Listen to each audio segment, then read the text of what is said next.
Bismillahirrahmanirrahim. Elhamdülillahi Rabbil alemin. Ve sallallahu ala Muhammedin ve alihi tayyibin tahirin. Allahümme accil velikel ferecum. Deməli, biz bəhsimizin davamı olaraq qeyd edək ki, məsumların bir dəstə də hədisləri var.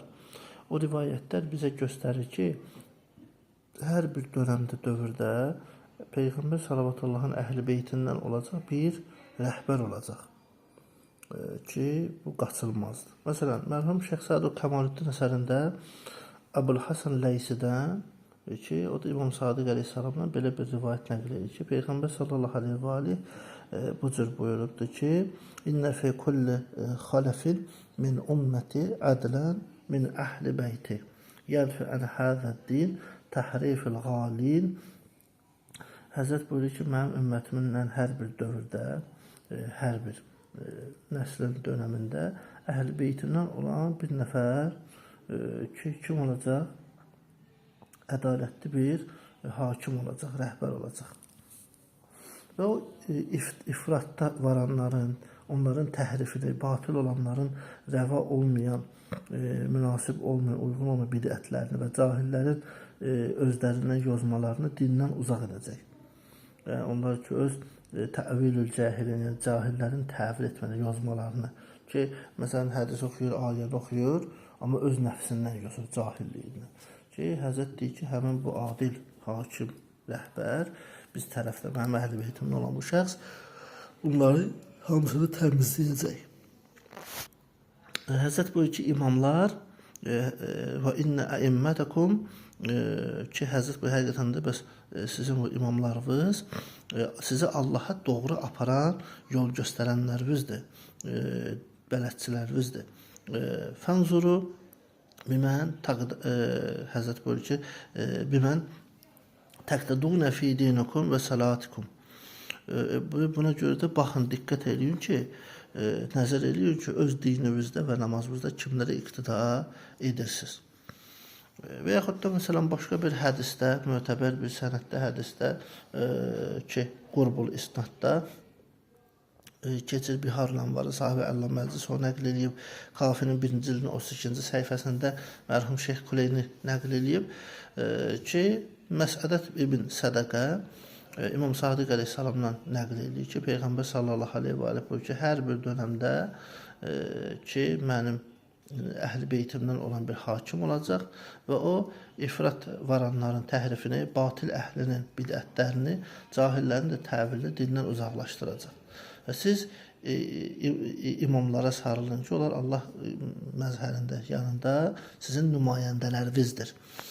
Və diqqət edin, baxın ki, dininiz və namazınız üçün kimləri nümunə seçmişsiniz. Ki, kimləri, məsəl üçün, özünüzə örnək götürmüşsünüz, yəni. Və yaxud da mərhum Şeyx Kuleynin yenə də başqa bir əsər, Kafidə, başqa bir sənədlə, Əbul-Bəxtəridən nəql etdiyi hədisdə İmam Sadiq əleyhissalamdan nəql olunur ki, Həzrət buyurur ki, İnnəl uləmə vərəsətul ənbiyə və zəkə ənəl ənbiyə ləm yu'risu dirhəmən və dinərən. Həzrət buyurur ki, alimlər Peyğəmbərlərin varisləridir. Səbəbi də budur ki, Peyğəmbərlər özlərindən sonra irs olaraq nə bir dirhəm, nə də bir dinar qoyurlar. Onlar sadəcə öz sözlərindən ibarət bir sıra, bir dəstə hədislər qoyurlar. İnnəmə uvrəsu əhadisə min əhadisihim. Fəmən əxəzə bi şeyin minhə fəqad əxəzə həzzən və ifra. Ki, Həzrət buyurur ki, bir dəstə hədislər qoyurlar miras kimi və kim bu hədislərdən nə qədər əxz eləsə, götürsə, o qədər də çox fayda əldə etmiş sayılır. Odur ki, baxın, biliyinizi, elminizi kimdən götürürsünüz? Çünki hər bir dönəmdə əhl-i beytdən olan bir ədalətli rəhbər var, şəxs var və onlar ifrat əhlinin təhrifini ki, bəs bidətçilərin bidətlərini və cahillərin də təvilini uzaqlaşdırarlar. Yəni, insanlardan onları uzaq tutarlar ki, insanlar onlara qail olub zəlalətə düşməz. Sonra mərhum Şeyx Sadıq Rəhmətullah Aleyhin Kəmaluddin kitabında da ki, etibarlı sənədlə 223-cü səhifəsində nəql etdiyi başqa bir hədisdə ki, nəql olunur. Deməli, Fuzayl bin Yasar ki, deyir, Səmi'tü Əbu Abdullah və Əbu Cəfər aleyhissalam yəqulan innəl ilmə əlləzi habita mə Adəmə ləm yurfə. Həzrət deyir ki, İmam Sadiq əleyhissalam və İmam Baqir əleyhissalam hər ikisindən yəni bu rivayət eşidib. Deyir, belə dedilər ki, məsumlar ki, Adəm əleyhissalam özü ilə, yəni enən elm bir daha səmaya doğru, yəni yuxarı qalxmadı. Və elm miras olaraq varisə çatır. Əli əleyhissalam da bu ümmətin Həzrət əleyhissalam bu ümmətin də alimi sayılır. Və sonra Həzrət davamında buyurur ki, heç bir alim bizim aramızda öz nəslindən birini canişin kimi qoymadan vəfat eləməyibdir. Və həmin vəsi, xələf, davamçı və yaxud da onun kimi, yəni onun səviyyəsində olan qədər ya da Allah istəyən kimi elmə malik olur. Deməli, bu vəsilərin məsələsi necədir? Allah Teala ta Adəm əleyhissalamın üzü bəri yerə ki, elm nazil edibdir, onu daha geri götürməyibdir və o elm məxsusi şəxslərin arasında, ilahi hüccətlər arasında yayılıbdır, mirs olaraq yayılıbdır və son olaraq da gəlib Həzrəti İmam Hüccət Əcələllah Fərəcəhdə dayanıbdır. İndi biz burada ümumi biz baxdıqda görürük ki, yəni Quranda, eləcə də hədislərdə insanların bütün əsrlərində, yaşadığı dönəmlərdə bir bələdçiyə ehtiyacı var və bu bələdçini də təyin etmiş Allahın bir qanunudur. Yer, yəni heç vaxt insanlara düzgün yaşayış tərzini öyrədən, onları nizam-intizam göstərən, onları hidayət edən, rəhbərsiz, yol göstərənsiz olmayacaq, olmayıb da. Niyə? Biz Quran-ı Kərimdən ayələr əvvəldə qeyd elədik ki, Fatır surəsində 24-cü ayədə və yaxud da Qəsəs surəsinin 51-ci ayəsi, yaxud da Rəd surəsi 7-ci ayəni qeyd etdik burada. Ki, bu ayələr də açıq-aşkar nə idi? Göstərir ki, həqiqətən də müxtəlif xalqların, insan toplumlarının hidayət olunması, yəni yaranış qanunları çərçivəsində qəti bir sistemdir, bir yoldur, Allah Teala'nın bir qoyduğu bir maddədir. Və sadəcə Allah Teala'nın hidayətçiləri bəzən onun peyğəmbərləridir və onlar şəriətin baniləridir, əsasını, kökünü qoyanandır, bünövrəsini qoyandır və onlar nəzir, munzir olaraq adlanırlar. Bəzən isə bu hidayətçilər hadi olaraq Allah rəsullarının davamçıları sayılanır, adlanır ki, imamətin də yəni nədir? Bütün əsrlərdə davam olması, davamiyyətli olmasını deyəndə məqsədimiz də budur ki, bəşər cəmiyyətləri heç vaxt ilahi bir rəhbərsiz, ya peyğəmbər, ya onun vəsisi, vəlisi olmadan mümkün deyil ki, qalsın. Və bunu təsdiqləyən rivayətlər ki, biz bunları zikr elədik. Ki, o hədislər ki, bəşəriyyətin atası Əbul-Bəşər Adəm əleyhissalam yaranandan indiyə qədər yerin imamsız olmamağını göstərir. Deməli, bu hədislərə görə yer üzündə bir insan belə yaşasa, imam olacaqdır. Əgər biri belə qalırsa. Və bir dəstə hədislər göstərdi ki, ilahi hüccət bütün əsrlərdə zəruri olaraq davam etməlidir. Və rivayətlər də göstərir bizə ki, Allahın hüccəti insanlardan əvvəl, insanlarla birlikdə və insanlardan sonra da olmuşdur və olacaqdır. Digər dəstə hədislər bizə göstərdi ki, bütün əsrlərdə ilahi bir yol göstərən və alimin olması zəruridir ki, Allah tərəfindən bu təyin olunur. Və bir dəstə rivayətlərdə də biz oxuduq ki, imamının, hüccətin və ilahi alimin varlığının zəruriliyinə təkid var və onun varlığının hikməti həmçində təkvini və təşriyi məsələdən qaynaqlanır. İndi təkvini, təşriyi nədir? Biz inşallah nəsib olsa onu gələcəkdə geniş izah edərik Allahın izniyle. Və digər dəstə hədislərdə, oxuduqlarımızda ümumi mənanı bunu başa düşdük ki, təkidlə o rivayətlər bizə bildirir ki, imam və ilahi hüccətin bəzən aşkar olması mümkündür, bəzən də gizlin olması mümkündür. Yəni, ya qeybdədir, ya da hazırdır, huzurdadır. İndi bir dəstə rivayətlər oxuduqlarımız içində bu yerə qədər.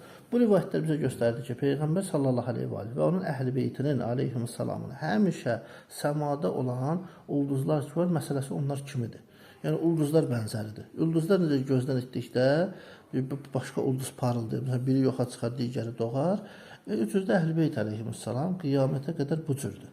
Səma əhli, əminamanlığı ulduzlar olduğu kimi yer əhlində əminamanlığı Əhl-i-Beyt əleyhissalamdır və o ulduzlardan biri aradan gedəndə, yəni bir imam aradan gedəndə digər imam gələr və Allah yeryüzünü hüccətsiz qoymaz. Və beləcə bu silsilə, bu nur davam edir və sonuncu İmam Mehdi Allah fərəcətdə dayanır.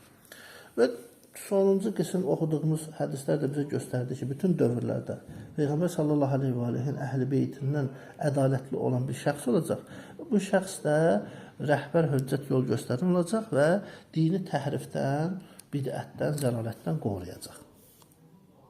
Və görürük ki, həqiqətən də bütün dövrlərdə ki, bu məsəl üçün davam edəcəyini, bu hidayətin, rəhbərliyin, imamətin davam edəcəyini bildirən ayələrlə yanaşı, bütün bunlara ki, uyğun gələcək və tutarlı bir dəlil olacaq Səqələyn hədisini aşkar görə bilərik. Çünki istəyirəm ki, bəhsi bura gətirək ki, Allah'ın izniyle biz Səqələyn hədisinə toxunaq. Bu ümumi mövzulardan sonra ki, biz bildik ki, ümumi imamətin hansı mərhələlərlə keçməsi və varlığı Əhl-i Beyt əleyhissalamın mötəbər səhih hədislərində, kəlamlarında necə keçibdir və indi buna toxunaq. Çünki imam, höccət və alim sözü keçən bütün hədislərdə məna ki var. Məna nədir? Yəni, hadiyə bağlanan sözdür. Yəni, o hidayət edəndir. Ümumi imamdır, höccətdir, alimdir. Bu nədir? Likulli qavmin hadin, yəni o hidayət edən bu sifətləri özündə cəm edibdir. Əslində isə bu hədislər həmin ayəni təfsir edir. Yəni, biz üçün bəyan edir ki, əslində deməli o hadi kimdir? Biz bu hədislərlə tapırıq ki, hadi səndir və bu sifətləri cəm edib. Ayədə bir kəlmə deyilsə də hidayət edən, o hidayət edən həm imamdır, həm höccətdir, həm alimdir. Bütün dövrlərdə olacaq. Biri getsə, digəri gələcək. Yer üzü onun bərəkətinə diri qalıbdır və o bəzən gizli də ola bilər, aşkar da ola bilər və s.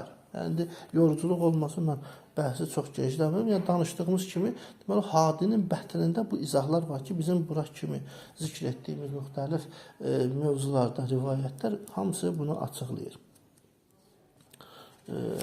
Deməli, biz də bu baxımdan baxırıq ki, sonuncu Rəsulun sallallahu aleyhi və aleyhi ki, özündən sonraki ilahi rəhbərlər qiyamətə qədər Allah Rəsulunun Əhl-i Beytin olacaq və həqiqətən də bu rivayətlər biz üçün bunu sabit elədi və tarixin müxtəlif dönəmlərində ilahi yol göstərənlərin, hidayət edənlərin bəzi məsləhətlərinə görə, göstərişlərə görə insanların gözündən hətta gizli də qala bilir və cəmiyyət ondan zahirdə gizlidə olmağı ilə asılı olmadan, yəni təkvini bərəkətindən faydalanırlar. Necə ki, İmam Sadiq əleyhissalam sadə bir, hamının başa düşəcəyi bir misal vurur hədisdə ki, necə ki, günəş bulud arxasında qalanda yer əhli, göy əhli yenə də ondan istifadə edir, onun nurundan, işığından faydalanır.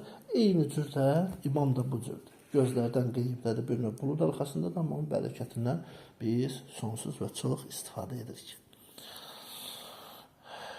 Və ümumiyyətlə bir dəstə də insanlar var ki, imamətin davamlı olmasını ki, inkar edir. Onlar bəzi argumentlər gətirirlər.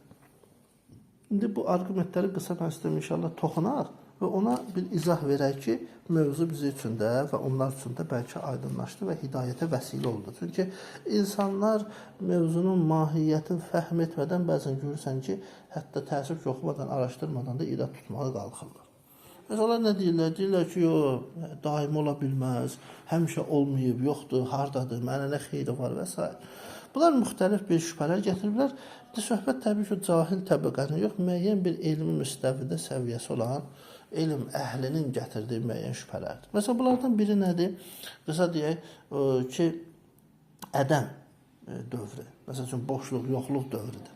Çünki məsələn, imamətin davamlı olması mövzu ki, biz deyirik, bu haqda mövcud olan dəlillər və araşdırılması ehtiyacı olan ən mühüm hədislər ilahi rəsulların yaxud da nəbilərin nəbiliyə təyin olunmaları arasında baş vermiş o boşluq dövrünü dəlalət edən hədislərdir. Məsələn, fitrət sözünün kökü ki, nədir? Rahat və aramlıq deməkdir. Kökündəki məna.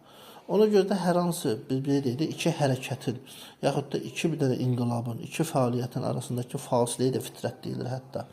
İndi fatara hətta qədimdə eninə bölmək deyirdilərsə, sonradan geniş götürülərək eninə, uzunluğa, şaquli, üfüqi, kəsilmənin hamısına da fatara sözü işləndi lüğətdə. Burada da fasilənin də özü bir növ kəsik sayıldığı üçün elə fitrətdən götürülərək istifadə olunur. Və Quran-ı Kərimdə də İsa Aleyhisselam ilə sonuncu Peyğəmbərimizin sallallahu aleyhi və aleyhin nübüvvət arasında olan dönəmi nədir? Rəsulların fitrət dönəmi, yəni boşluq dönəmi adlandırırlar. Ki, bu da təqribən 500 il, 600 il arasında hesab olunubdur. Xülasə, yəni ki, onlar deyiblər ki, məsəl üçün bu qədər fasilə var. Hər hal, bəzi hədislər göstərir ki, boşluq dönəmində yaşayanlar müstəzəf hesab olunur və qiyamətdə cəzalandırılmayacaq. Allah onlar üçün xüsusi özü hökm qərar verəcək haqlarında. İndi məsələ budur ki, şübhə yaranır ki, deməli nə idi? Bu iddia yanlışdır ki, bütün dönəmlərdə höccət olmalıdır. Axı biz məsumların hədislərini oxuduq, kəlamlarını oxuduq ki, səhih mötəbər hədislərdə fasilə yoxdur. Əvvəla biz baxsaq ki, bu şübhə ki var. Bunun cavabı budur ki, Quran və İslam qaynaqlarında, yəni hədislərdə İsa əleyhissalam və sonuncu İslam Peyğəmbəri sallallahu aleyhi və aleyhin arasında olan fasiləni ki, höccət boşluğu kimi yox, rəsullar, peyğəmbərlər, nəbilər boşluğu kimi adlandırıblar. Bax, bu çox incə bir məsələdir. Bir var höccət, höccətin içərisində imamlar da gedir. Amma bir də var rəsul, peyğəmbər boşluğu deyəsən, bəli, bu məqbuldur. Çünki artıq peyğəmbər yoxdur və sonuncu peyğəmbər gələcək və səlam. O ilə də peyğəmbərlik, nübüvvət dayanacaq. Tamam. İndi məsələ bizə aydın olmalıdır ki, sözün cümlənin özünə biz diqqət eləsək, deməli, höccət boşluğu yox, imam boşluğu yox, söhbət rəsulların boşluğundan ki, ədəm-i rusuldan gedir, onların yoxluğundan gedir və burada da biz deyirik ki, bəli, höccət var, imam var, rəsul yox idi həmin fasilədə. Ki, mahiyyət budur ki, onu imamətin yoxluğuna və davamiyyətinə dəlil kimi gətirmək də düzgün deyil. Çünki dediyimiz kimi, bu dönəmi nə adlandırır? Peyğəmbərliyin boşluq dönəmi adlandırırlar. Demirlər ki, imamətdən boşluqdur. İndi məsələ də budur ki, Quranda qeyd olunan kimi, məsələn, Yasin surəsi 14-cü ayı biz baxaq. Hz. İsa aleyhissalam ilə sonuncu rəsul arasında ən azı 3 peyğəmbər olubdur.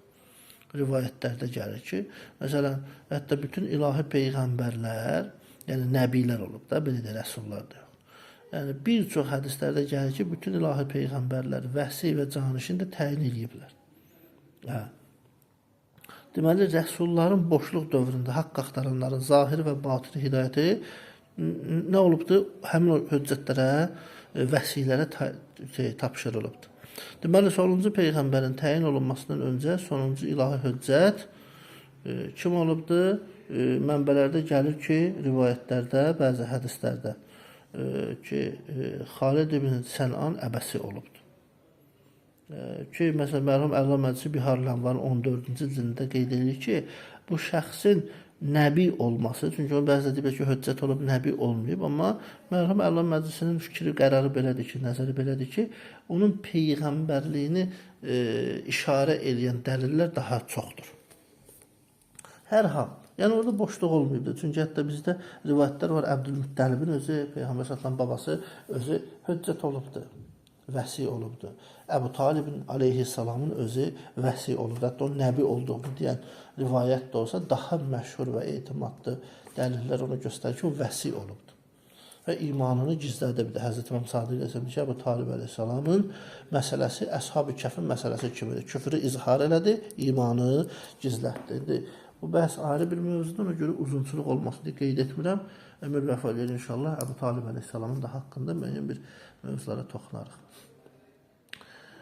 Deməli, xülasə biz diqqət eləsək görərik ki, hətta Peyğəmbər salavatullah həmin bu Xalid ibn Sən'anın qızını belə görübdür. Bir hədisdə var ki, İmam Sadiq aleyhissalam deyir ki, Qısəsul Ənbiya kitabında keçən rivayətdə, İmam Sadiq aleyhissalam deyir ki, İnnəhu kana beynən nəbi sallallahu aleyhi və aleyhi və İsa aleyhissalam və ləm yakun beynəhuma fətratun. Deməli, Həzrət deyir ki, həmin bu şəxs ki var, Xalid ibn Sən'an, həmin şəxslə ki, o nə vaxt olubdur? Allah Rəsulü ilə İsa əleyhissalamın arasında olan dönəmdə yaşayıb. Və sonra Həzrəti İmam Sadiq əleyhissalam çox incə bir məsələyə toxunur. Və ləm yəkun beynəhuma fətratun. Deyir ki, Həzrət və bu ikisinin arasında, yəni bu iki peyğəmbərin arasında, İsa əleyhissalam və Muhammed sallallahu aleyhi və aleyhin arasında boşluq, fasilə olmayıbdır. İndi bütün bunlara baxsaq, rəsulların, yəni boşluğu ki, fətratur rusul desək, dövrü imamətin davamiyyəti ilə ziddiyyət təşkil edir. Peyğəmbər olmayıb, nəbi olmayıb, rəsul olmayıb, imam olub, höccət olub, vəsi olub. Bunlardan heç bir ziddiyyət daşımır əslində. Yəni bunu şübhə kimi gətirmək nədir? Özü bir yanlışdır və ilahi və batili hidayətin qeybdə olan imam və ya insanlar arasında olan zahiri imamın vasitəsilə həyata keçirilməsi bu hədislərlə də heç bir ziddiyyət yaratmır. Və bəzi hədislərdə isə hətta bir imamın dünyadan getməsi ilə digər imamın və ondan sonra imamətin sabitləşməsi dövrü boşluq dövrü adlanıb. Məsələn, İmam Sadiq əleyhissalam İmam Zaman Əzələ Fərəcəhin qeyb dövrünü imamların boşluq qeybi adlandırıbdır. Məsəl üçün, hədis var Əl-Qeybədə Şeyx Numanin Əlləzi yəmləuhə ədlən kəmə muləəti zülmən və cavran. Lə'ələ fətratin minəl a'imməti yə'ti kəmə ənən nəbiyyə sallallahu aleyhi və aleyh bu isə ələ fətratin minər rusul. Həzrət deyir ki, yer zülmlə dolduğu kimi ədalətlə dolduracaq imam Əcəlallah fərəzi. O imamların boşluq dövründən sonra gələcək, zuhur edəcək. Ki, deməli, həmin o dönəmi adlandırıb da boşluq ki, necə ki, Rəsulullah sallallahu aleyhi və aleyh boşluq dövründən sonra seçildi. İndi burada da məsələ budur ki, deməli, rivayətdə diqqət eləsək, biz görürük ki, əslində İmam Sadiq əleyhissalam imamın zahirdə olmamağını belə boşluq adlandırır. Deməli, əslində zahirdə biz höccətin, bir elçinin olmamağını, yəni görməsək zahiri maddi olaraq, o demək deyil ki, o yoxdur. Deməli, İmam Zaman Əcəlallah fərəcə var. İmam Sadiq əleyhissalam özü bunun nə qədər rivayətlər gəlib İmam Sadiq əleyhissalamdan ki, qeybdə olacaq, aranızda olacaq, siz ondan necə istifadə edə biləcəksiniz, qeyb dövrünün vəzifələri nədir, ilaxır. Bəs necə olur ki, imam boşluq adlandırır? Deməli, məsələ budur ki, o fasilənin, yəni zahiri qeybdə olmasının məsələsini boşluq adlandırır. Deməli, yenə də o peyğəmbərlərin boşluğu dönəmində imamətin davamlı olmasını ziddiyyət kimi gətirmək tamamilə yanlış görülür və açıq-aşkar imam da bu kəlmə ilə göstərir ki, zahirdə olmamaqlıq belə boşluq adlanır, amma o demək deyil ki, o yoxdur. Qeybdə olsa da mövcuddur, zahirdə yoxdur. Zahiri biz boşluq dönəmi də adlandırsaq, yenə də əslində həqiqətdə mövcuddur. Sadəcə biz zahirə hökm verib deyirik ki, bu yoxdur. Məsələ də bu ilə deməli bizə nə olur? Daha geniş anlaşılır. Və yaxud da məsəl üçün yerin baqi olmağı. Məsələn, rivayətlər var ki, yerin davamlı yaşamağı, dağılmamasının səbəbi, illəti kimi bağlıdır? Dövrün höccətinə, imamına. İndi məsələn, biz rivayətlərdə baxaq, bir çox hədislərimiz var ki, bir çox rivayətlər var ki, yer sistemi, yer kürəsi baqi qalır. Niyə? Ya zahirdə, ya batində, gizli və aşkar olan imamın höccətin vücudunun hesabına. Məsələn, Bəsair-ül Dərəcətdə keçən bir hədis var. Orada deməli, rivayətdə Muhammed bin İsa nəql edir ki, İmam Baqir əleyhissalam belə buyurubdur ki, La təbqal ərdu bi qeyri imamin zahir. Yer üzü zahir imam olmadan davam edə bilməz, baqi qala bilməz, əbədə qalmaz, dağılıb gedər yəni. Deməli ki, hədis özü sənədi mötəbər, səhihdir və bunu da bu cür adlandıra bilərik ki, mahiyyət olaraq bu rivayət göstərir ki, əslində də imamət açıq-aşkar davamlıdır, istəyir zahir və batin olsun və yerin özünün bəqası olması, davamlı yaşaması, dağılmaması, imamın vücuduna bağlılığı var və burada da onların gətirdiyi bu bəzilərinin bu şübhənin əslində heç bir əsası və əhəmiyyəti yoxdur. Elhamdülillah Rabbil aləmin.